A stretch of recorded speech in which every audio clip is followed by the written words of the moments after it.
Good morning and welcome to the February 22nd, 2024 meeting of the Sacramento Metropolitan Air Quality Management District Board of Directors. Would the clerk please call the roll? Vice Chair Keno? Here. Director Daniels? Here. Director Desmond? Here. Director Frost? Director Guetta? Director Hume? Chair Kennedy? Here. Director Maple? Director Papineau? Here. Director Robles? Present. Director Cerna? Here. Director Talamantes? Here. Director Terry? Oh, Director Terry's coming in right now.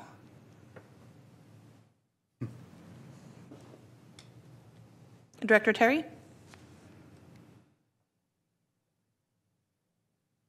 I'm here. Thank you. Director Vang? We have quorum. Thank you. Your timing is impeccable, Director Terry. Would you please join me with the Pledge of Allegiance?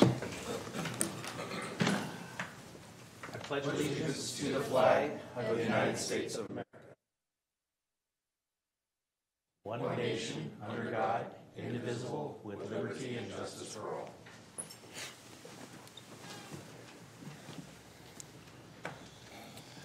Clerk announcements, please. Members of the public are encouraged to observe the meeting in real time at metro14live.saccounty.gov, participate in person via Zoom video or teleconference line, and by submitting written comments to boardclerk@airaquality.org. Comments will be delivered to the Board of Directors. Public comments regarding matters under the jurisdiction of the Board of Directors will be acknowledged by the chairperson, distributed to the Board of Directors, and included in the record. This meeting of the Sacramento Metropolitan Air Quality Management District is cablecast live without interruption on Metro Cable 14, the local government affairs channel on Comcast Consolidated Communications, and AT&T U-verse cable system. This meeting is being closed captioned and will be live streamed at metro14live.saccounty.gov. Today's meeting will be repeated on Saturday, February 24th, 2024 at 2 p.m. on Channel 14. Thank you, and we will note that Vice Chair Aquino and Director Terry are joining us via online and have properly posted their attendance online. First item, please. The first item on the agenda is the consent calendar, items 1 through 4. All right, are there any members of the board that have any questions of anything on the consent calendar? Would like to pull anything from consent for discussion? Hearing, seeing none, is there any member of the public that would like to address the board on an item that's on the consent calendar? Hearing and seeing none, is there a motion? Move the consent. So move, Terry. Okay, we have a motion by Director Desmond, a second by Director Terry. We will do a roll call vote. Vice Chair Aquino? Aye. Director Daniels? Aye. Director Desmond? Aye. Director Frost? Director Guetta? Director Hume? Chair Kennedy? Aye. Director Maple? Director Papineau? Aye. Director Robles? Aye. Director Cerna? Aye. Director Talamantes? I'll abstain. Director Terry? Aye. Director Vang? The consent calendar passes. Thank you. Next item. The next item on the agenda, the discussion calendar, item number 5, City of Sacramento incentive contract and other opportunities for investments in electrification and the clean energy transition. And I have Rafe Porter in chambers to give a presentation. Morning, Chair Kennedy, members of the board. Rafe Porter, I'm Program Manager of the Transportation and Climate Change Division at the Sacramento Air District. So the item before you today actually has two components. The first is just to provide you an update on our upcoming incentive solicitation. And the second part of the item is going to be an action item to approve the contract with the City of Sacramento. This is a contract that came through our last incentive solicitation. So next slide, please. So every year, the Air District is allocated funds through a couple of different sources. We then, in turn, open up incentives to provide to public agencies, private companies, and community-based organizations to transition to cleaner fuels through their transportation, as well as the infrastructure needed to support those vehicles. So this year we have roughly just over $15 million in incentive funds. Again, these come through some of our traditional programs like Carl Moyer, which is a scrap and replace that we get these funds through the California Air Resources Board. And this is focused on light and medium duty vehicles as well as the infrastructure to support that. So again, it's charging infrastructure, hydrogen fueling infrastructure, and the like. And then we also have some traditional funds that we get locally, and we work through the Sacramento Area Council of Governments, or SACOG. These are local funds that, again, are focused on vehicle transition, but this does not require a scrap component. And so this is receiving funds to purchase new and existing. This is great for fleet expansions and new fleets as well, since it doesn't require that scrap component. The change to CCAT this year, which we're very excited about, is not only is it heavy and medium duty, but we're also including light duty vehicles. So to help you all meet the advanced clean fleet rules that the state has laid down, we brought in light duty vehicles to help achieve that goal as well, and also just broaden it to meet a lot of the fleets that we're seeing in the region that aren't in the medium and the heavy duty side. The focus this year is going to be a little bit different. We are really going to put an emphasis on the infrastructure side this year. So we're really looking at the charging infrastructure and the hydrogen fueling station opportunities through this round. It's a little bit of a build it and they will come approach that we think if we have a robust infrastructure in the ground first, then obviously the vehicles will follow. We will continue to have the off-road component. So this is construction equipment as well as agricultural equipment that will continue to be a part of it, as well as the on-road vehicles. We think with the light-duty vehicles this year, we'll have an emphasis on some microtransit opportunities. We've had a lot of requests for these types of services in the past, so we're going to have an emphasis on that. And all of this should be available within the next, some of it will roll out in 30 days, but the whole thing will be open within the next 60 days. Next slide, please. One component that we're really excited about this year also is the commercial lawn and garden equipment. We have had a lawn and garden equipment pilots in the past. If you remember, a couple of years ago, we actually worked with SMUD to roll out a program. We had a small amount of money dedicated to lawn and garden equipment. This year, we've got a little bit more dedicated funds. We've got $500,000 specifically to commercial lawn and garden. So this is going to be a voucher type program. So if you are a business, a public entity, a nonprofit that uses commercial lawn and garden equipment, you can work through the manufacturer or the dealer, bring in your old equipment, and receive a voucher towards the purchase of this new equipment. We've got the dollars listed there on the side. You can see that for some of these larger mowers, you can get up to $15,000 to replace those old diesel or gasoline powered equipment and get new electric equipment. We have done some of this equipment in the past. Just a couple of years ago, we worked with Southgate Parks and Recreation, and they did a full sweep of their commercial lawn and garden equipment, and they've been really happy with the results so far. This program is also opening in the next 30 days, so it's coming out very soon. And we've got a lot of information posted on our website. We will continue to work with your staff at the cities, as well as, again, the private agencies that we work with. Rafe, next slide, please. Can you hold for just one second? Yes. Director Talamantes. Do you plan on making the flyers in Spanish and in English? We do have them in Spanish as well, so okay. yeah, we'll get those out. All right, thank you. Next slide, please. Okay, so that's the update on the incentive solicitation piece. And then the second part, as I mentioned, is actually an action item from the board today to approve a contract with the City of Sacramento from our last incentive solicitation. The City of Sacramento received a grant from the California Energy Commission to conduct their EV blueprint study. So this was just looking at how do they get chargers out there into the community to make sure that there's opportunities for everyone to charge. So working with the Air District, they identified 13 opportunities, and these are all at libraries and community centers to provide charging opportunities to put in electric car share through our community car share program that the Air District oversees, as well as provide bikes for a bike share opportunity. Through that program, the Air District said that we were going to contribute about $700,000 in match to bring in the vehicles to help with the infrastructure to get the whole program up and running. Based on increasing costs, as we've all seen, as well as expanding the program beyond what the original scope was going to be, so including more sites. The City of Sacramento is requesting now a new contract amount not to exceed $3 million. We had enough money in the budget. We had enough of our Carl Moyer and DMV funds to meet this request, and we thought it was worthwhile to bring forward. So next slide, please. So we're bringing an action to this board today to allow the APCO Executive Director to amend the contract and enter into new contracts with the City of Sacramento for this low vehicle incentive program not to exceed $3 million. So that's the request today, and that's the end of my presentation. I'll be happy to answer any questions. Thank you. Thank you, Rafe. Director Daniels. Hi, just on regarding the EV chargers, will there be a cost associated with using the charger? And if so, where will that money go? Yeah, there is going to be the charges of the libraries, you mean? Yeah. I think they're using a networked charger that will charge the user. And so they will just pay the standard kilowatt rate.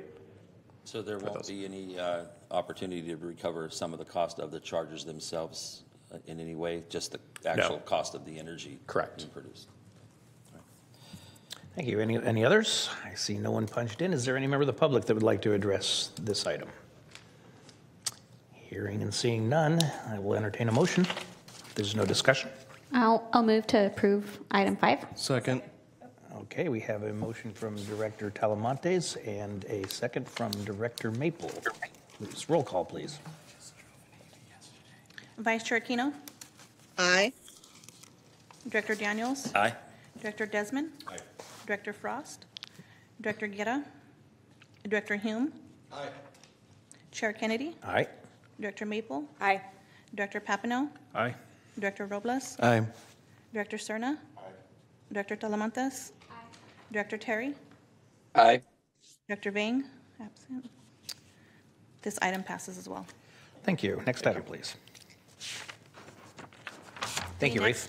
The next item on the discussion calendar, item number 6, new national ambient air quality standard for particulate matter, and I have Catherine Chin Chu here in chambers to give a presentation. Morning. Good morning. Good morning, Chair Kennedy and members of the board. My name is Catherine Chin Chu, and I'm the statistician with the Monitoring, Planning, and Rules Division. Today, I'll be presenting on the new national ambient air quality standards for particulate matter. Next slide, please. So PM 2.5, or particulate matter smaller than 2.5 microns, has the ability to penetrate deep into the lungs and impact cardiovascular and respiratory health. Earlier this month, EPA officially lowered the annual PM 2.5 standard by 25% from 12.0 to 9.0 micrograms per meter cubed.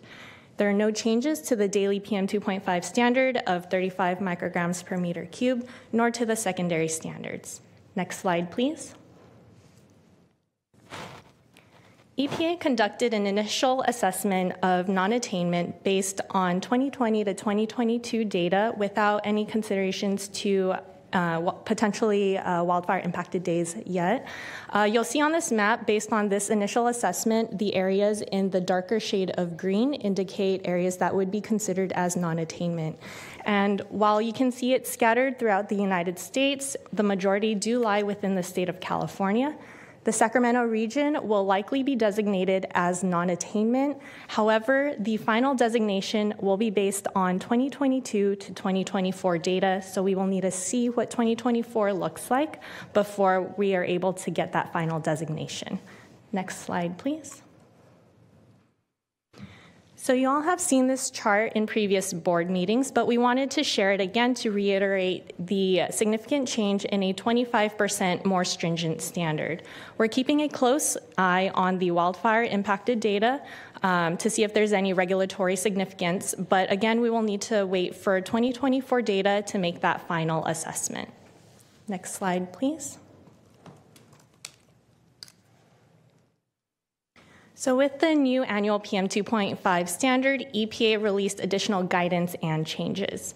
So EPA is now requiring that any future new monitoring stations should consider disadvantaged communities in determining locations. EPA also developed exceptional event analysis and visualization tools to help evaluate exceptional events such as wildfires. To the right of this slide, you'll see a couple of these visualization tools that show wildfire impacted PM2.5 data during a time period where we wouldn't expect as elevated concentrations of PM2.5.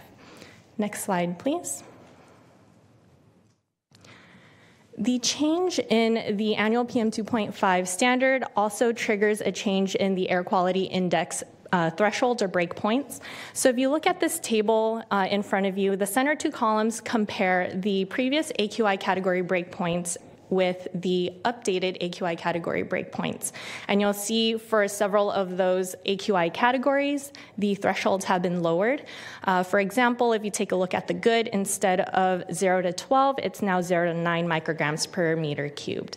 EPA is updating this AQI chart to reflect the new standard and to better communicate public health risks. Next slide, please. So what do next steps look like? The new standard was adopted February 7th, 2024. Between now and 2025, the district will work closely with the state to make an attainment designation recommendation to EPA. Between February 6, 2025 to February 6, 2026, EPA will be taking into consideration this recommendation as well as the available data, and they will be making final non-attainment designations and boundary designations by February 6, 2026. Areas that are considered as non-attainment areas will then have 18 months from this date to submit a state implementation plan to EPA, which falls on October 2027. Next slide, please. This concludes the presentation on the updates. Thank you for your time. Are there any questions? Any questions from the board? Director Hume. Thank you, Chair. Just a quick one. I'm curious on the map that showed the national non-attainment areas, and obviously the majority were in California. Why are there not greater non-attainment areas, in some of the other major, it seems like there were just pockets right around the major metropolitan areas towards the East Coast. I would think like Detroit, Chicago, even New York would have a greater area than some of the less populated areas in California that seem to be in that state. Yeah, thank you for your question. So California, there can be a variety of reasons, but for California, the topography of the coastal mountain ranges, the valleys in the inland areas really help to trap those pollutants and prevent dispersion. Meteorology is also a factor in that as well, and then population density and all these cumulative reasons could contribute to why California has more of these non-attainment areas. Okay, thank you. Okay, I have a couple of questions. One is, so in essence, to bottom line it, the consequences are the same for non-attainment. It's just that it's easier to be considered a non-attainment area, correct? Or are they changing the consequences?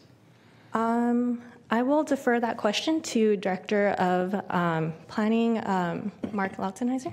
Or Dr. Ayala. Or Dr. Ayala. I will give it a shot.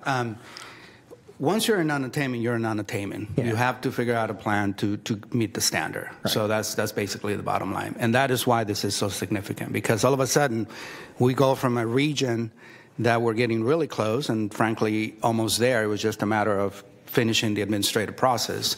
And the new standard, which again we fully support, is meant to protect public health, is going to throw us into non-attainment. So as Ms. Chin said, this is a 3-year process. So we're going to come back to you with ideas in terms of what we need to do, what the region needs to do to put together an air quality management plan that the federal government can achieve. So, but whatever you can do, 2024 is a really key year.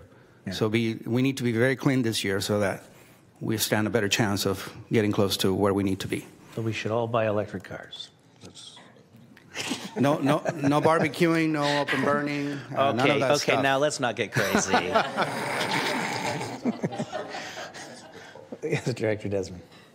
And going back to the slide on the exceptional event analysis, so the new standards, do they impact that? Do they impact the evaluation or the impact of wildfires and how they factor into attainment? of these new standards? So the good news is because of wildfires, unfortunately, we've had quite a bit of experience ourselves, the state agency, the federal government, and we are much more cognizant that accounting for those wildfire events is really important. So as you heard in the staff presentation, EPA has given us new tools, better ability to assess what are the things that we have control over and what are the things that we do not, like wildfires. So this is going to be an absolutely critical element in showing whether we can attain or not. Because as you saw in the graph, if wildfires are included, it's the wild, wild west. Because again, you could have a really clean year, and all of a sudden this summer it'll fire it up. So exceptional event evaluation and the analysis is going to be absolutely critical. And again, unfortunately, we've had quite a bit of experience, and EPA is responding with the tools and the assessments. And our staffs are actually going to be tracking some of the new training and the opportunities to play with the tools soon. So. Thank you. No, that's really helpful. I just want to make sure that these new standards don't somehow tie our hands even further with respect to the exceptional event analysis. Correct. So, all right. Thank you. I guess one question I have too, it's probably for Dr. Ayala, since we've had so many conversations about this. The new requirement that disadvantaged communities are where we locate testing stations, that's not going to change our policy that we currently do anyway, correct? It is not. And just like you reacted, we reacted the same way, because it was pretty telling that EPA used this standard to address that issue, right? There are very specific requirements in the Clean Air Act for regions and where to place monitoring stations. And we are fully compliant. We have a network that gets reviewed and assessed on a regular basis.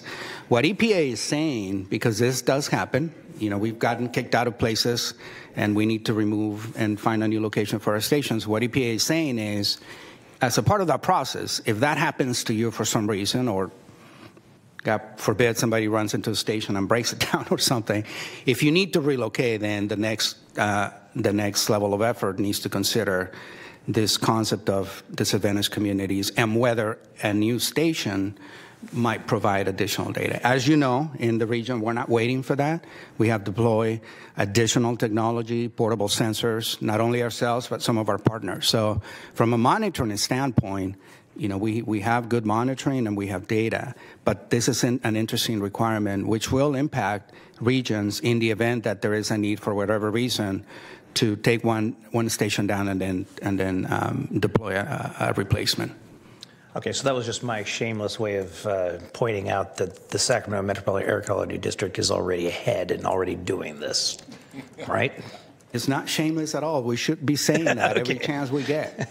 Director Daniels. Yeah, just to go back on those things that you mentioned that could impact our levels. And so in the end, the bottom line is the EPA is not going to care whether or not you live in Cheyenne, Wyoming, at the top of a 6,000-foot plateau where the wind blows 45 miles an hour or more, 175 days a year, and that's a true fact, and cleans everything, or you live in a bowl in Sacramento and everything just kind of falls in the bowl.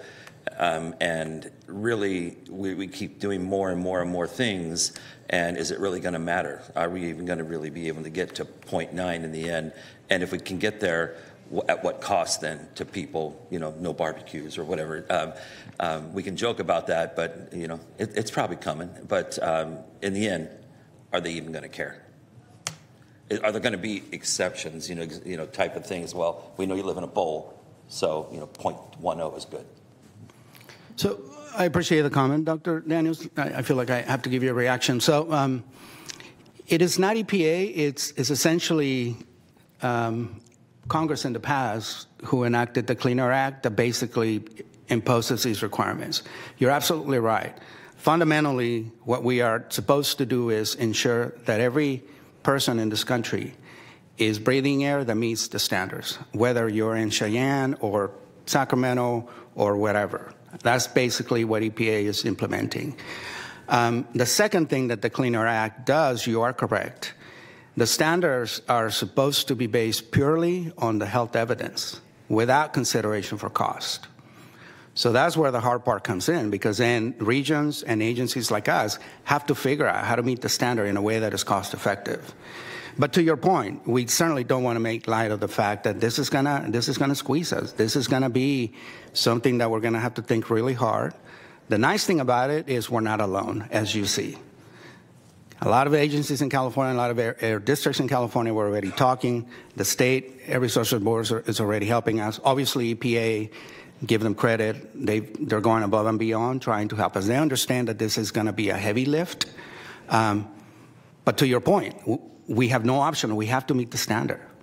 Because the minute a region doesn't meet any of the standards, then we forgo eligibility for transportation money and other things that we certainly don't want to give up on. So, again, we don't want to be alarmists here. This is going to be a heavy lift. We've got time. We're not alone. We'll keep you informed. You've heard about this a few times, and I think you should take away the message that this is really, really important for the region.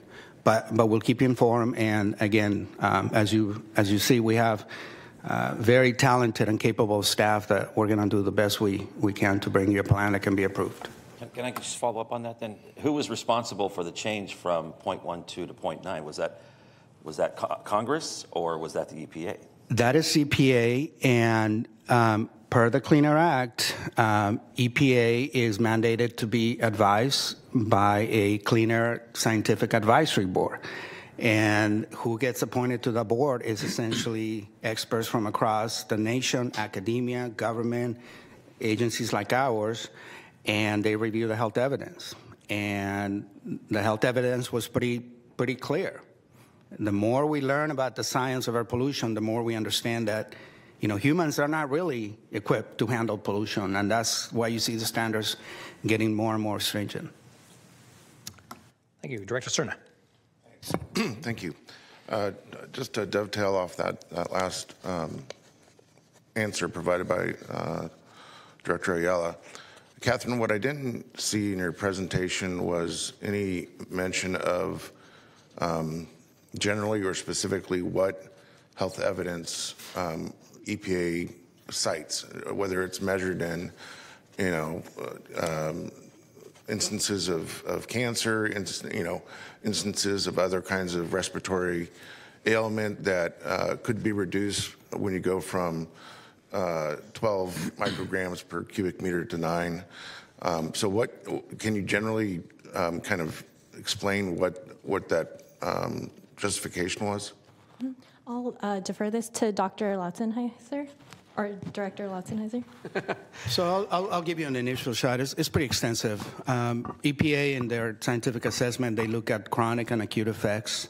They look at mortality and morbidity. They look at inhalation risks for cancer and other non-respiratory. So it's pretty extensive. I mean, they looked at the entire literature that points to any connection between an adverse health effect and any component of air pollution. And again, this is the kind of thing that, as you know, the Air Resources Board is also tracking. So it's a pretty extensive, and again, it goes through the peer review process. It's debated. It's argued over. And again, if you follow some of the debates, the Scientific Advisory Council, they were actually pushing for lowering some of the other standards as well.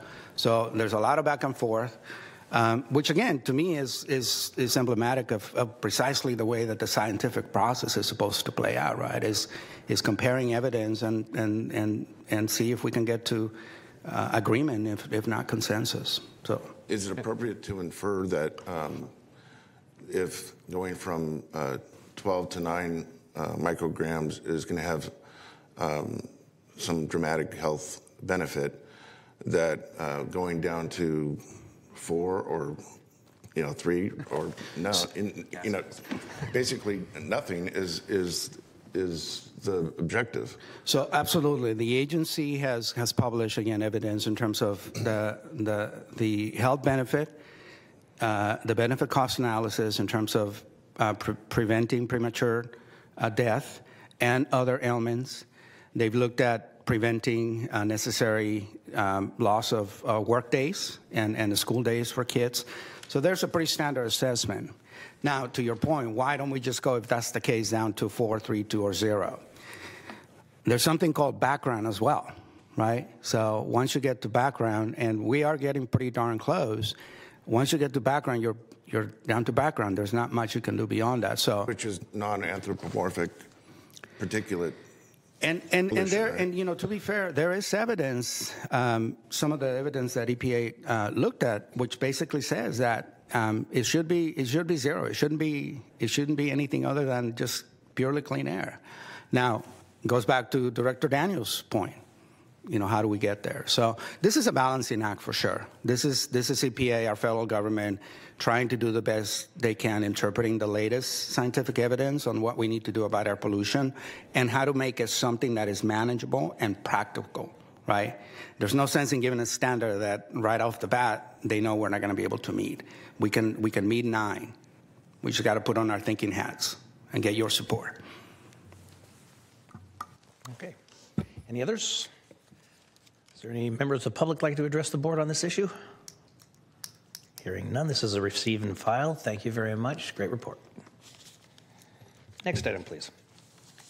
The next item on the discussion calendar, item number 7, temporary appointment of a CalPERS retiree as interim director of administrative services. And I have Denise Booth in chambers to give a presentation. Thank you. Good morning, Chair Kennedy and directors. My name is Denise Booth. I'm the Human Resources Officer for the district, and I'd like to thank you for this opportunity to chat with you about hiring a retired annuitant within the 180-day period after retirement. So next slide. So just to give you a little bit of background, Jamil Moons is our current Director of Administrative Services, and she is retiring. Unfortunately, despite our attempts to keep her, tomorrow is her last day. So we have had a recruitment in progress since October to try to fill her position, and we are still working on that. You all may know that CalPERS has a rule that says retirees cannot return in a retired annuitant position until 180 days has passed since their retirement.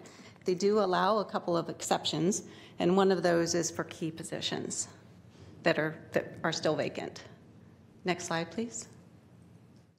So the Director of Administrative Services oversees several key operations for the district, including communications, finance, general administration, human resources, and information services.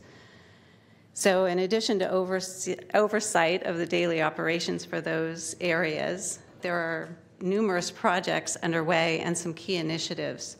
There's the area project, which is the permitting and billing system. There's an ongoing class and compensation study, and then there's also the sale and the relocation of the district office. Next slide. So to allow the exception to that 180-day rule, CalPERS requires a resolution by the board. So you would be confirming that this appointment is necessary, that it's critical to fill this vacancy, and that we will follow the rules that CalPERS requires us to follow for retired annuitant positions, including allowing her to work no more than 960 hours in the fiscal year, and that the appointment can last up to 6 months or the time in which the replacement begins work for us, so whichever is earlier. So if you approve this, CalPERS would review the paperwork, and if they deem the employment compliant, they would allow her to start. So if I may, I'd like to take a minute to thank Jamil for her almost 10 years of service for the district. She is a phenomenal leader for our division. She has more than 25 years of public service, and I'd like to thank you. If you do approve this resolution, for us to keep her a little bit longer would be wonderful. So thank you, and I open it up for questions. Yes, we have a couple to chime in. I want to congratulate Jamil on the world's shortest retirement. So moved. Director Maple. Thank you, Chair. I'm just hoping that maybe my colleagues will join me in a round of applause to congratulate you on your retirement. That's right. Thank you for your years of service. Director Hume. Thank you, Chair. I'm just curious as to where we are in the current recruitment process. Have we identified candidates? Are we getting near scheduling? What kind of commitment is she looking at? Because I agree, not even having a full day of being on retirement kind of sucks. I mean, get out, but please come back. Yeah, please come back. Give her the afternoon off. Well, we have hired an executive recruiter who we've been working with, and we have been actively interviewing as qualified candidates come through. So we are still in the process. We do have something in the works. So we are interviewing as. So no threat of it going beyond the 6 months or so before she times out? I certainly hope not. Okay. Yes. So, no, we should have someone on board. So. All right, thank you. No others? Is there any member of the public that would like to address the board at this time? Seeing none, the chair will move for approval. Second by Director Hume. Roll call vote, please. Vice Chair Aquino? Aye. Director Daniels? Aye. Director Desmond? Aye. Director Frost? Director Guerra? Director Hume? Aye. Chair Kennedy? Aye. And Director Maple? Aye. Director Papineau? Aye. Director Robles? Aye. Director Cerna? Aye. Director Salamantes? Aye. Director Terry? Aye. Director Vang? The item number 7 passes. Thank you. Okay, next item, please. The next item on the agenda, discussion item number 8, appointment of board members to the Budget and Personnel Committee of the board. And I have Albert Ayala to start that item. Thank you, Mr. Chair. This is a simple item. I want to welcome Director Robles to our board, but his coming to our board is a result of Mayor Singh Allen stepping down. She was a member of our Budget and Personnel Committee, and we need to reappoint a replacement. So back to you, Mr. Chair. Thank you very much. At this time, I think for ease and for sake of hazing, I would like to nominate Director Robles. Second. Is there any other nominations at this time? All right, hearing none, please call the roll. Vice Chair Aquino? Aye. Director Daniels? Aye. Director Desmond? Director Frost? Director Guerra? Director Hume? Aye. Director Chair Kennedy? All right. Director Maple? Aye. Director Papineau? Aye. Director Robles? Aye. Director Cerna? Aye. Director Talamantes? Aye. Director Terry? Aye. Director Vang?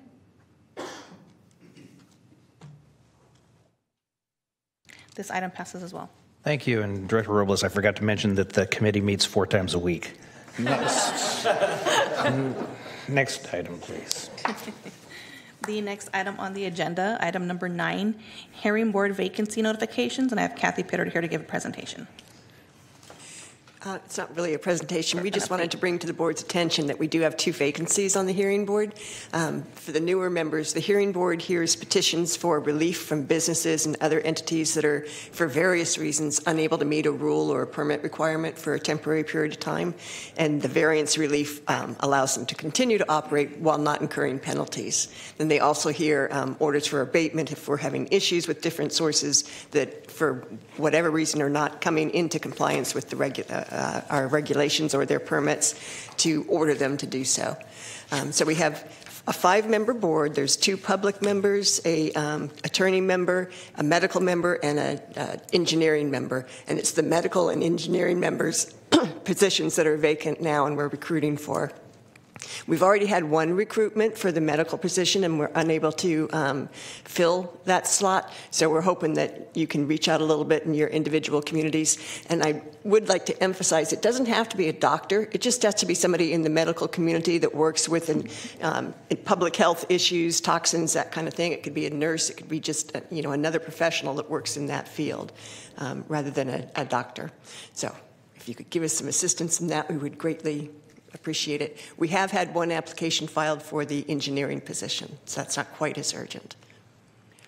And in seriousness this time, just as we're recruiting, how often does this board, what's the time commitment that would be requested? It's going to vary depending on who needs relief and when, but they really just meet a few times a year, probably 2 to 3 times a year, unless it's a very controversial issue, which comes up a handful of times. The meetings are generally short, 45 to an hour, 45 minutes to an hour. Okay, thank you. Director Cerna? Thank you.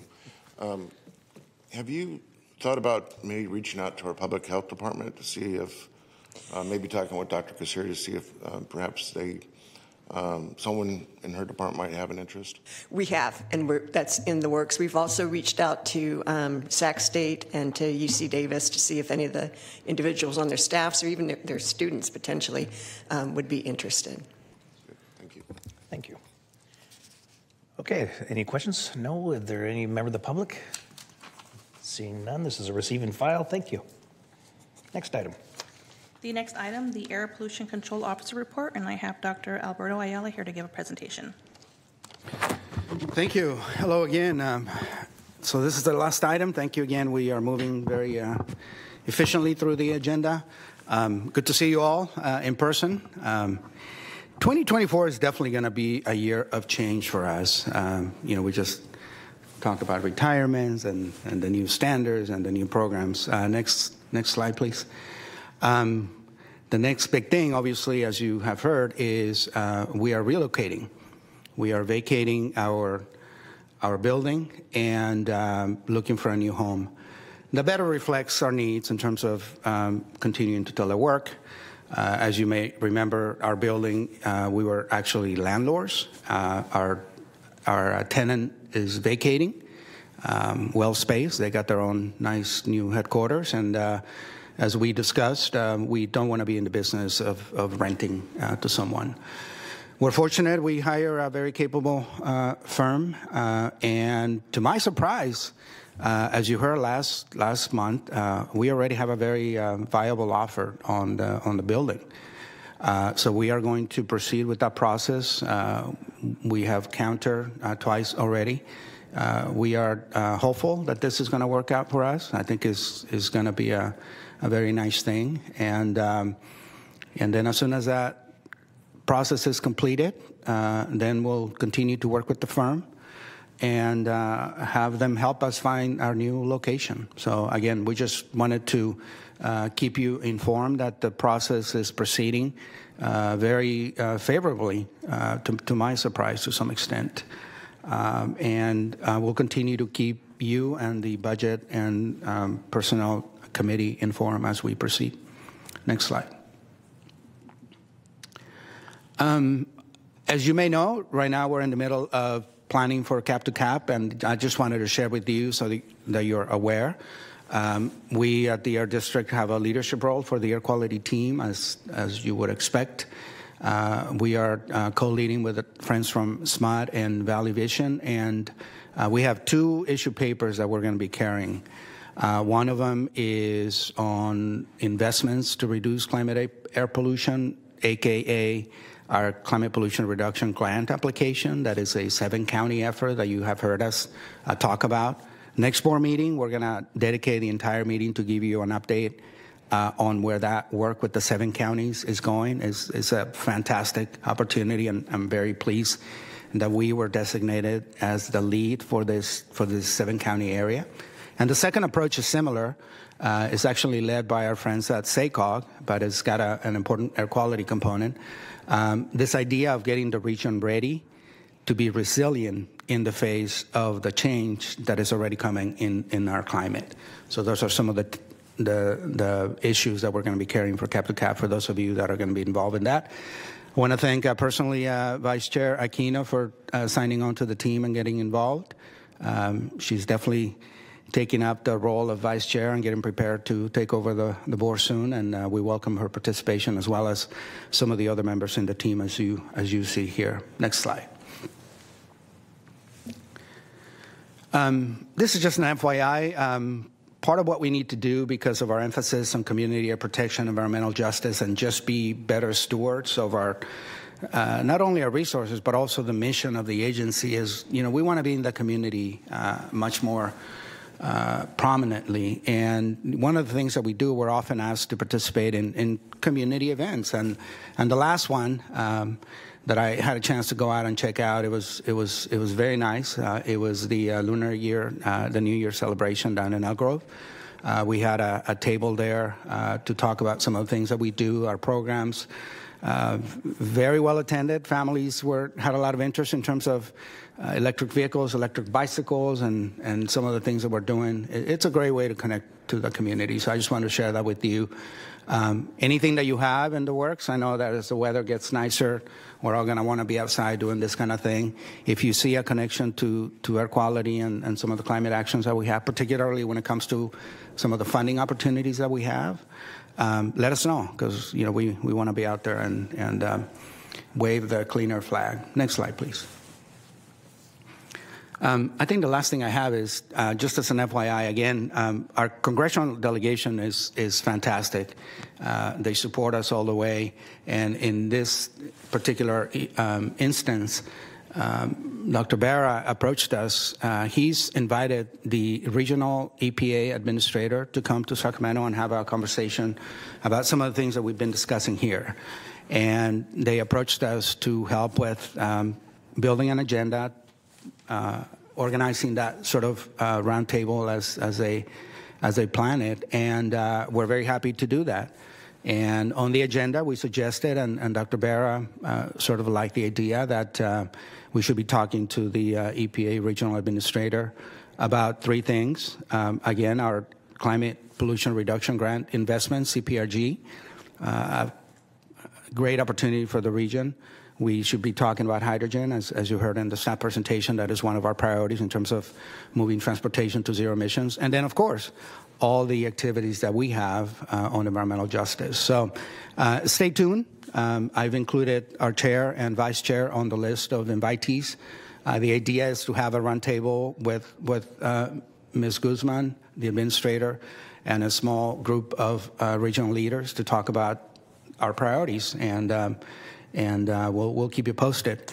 And related to our congressional delegation, I want to put on your radar next March.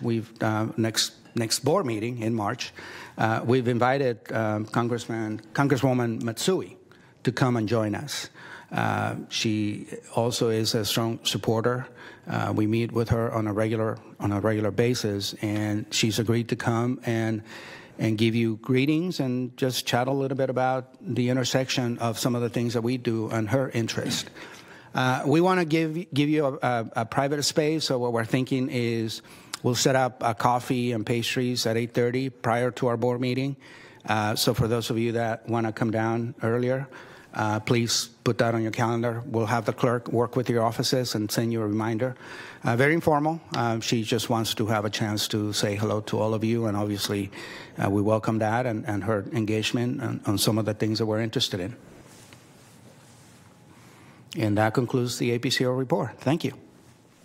Thank you, Dr. Ayala. Any questions? I'll say, Vice Chair Aquino, are you raising your hand or no?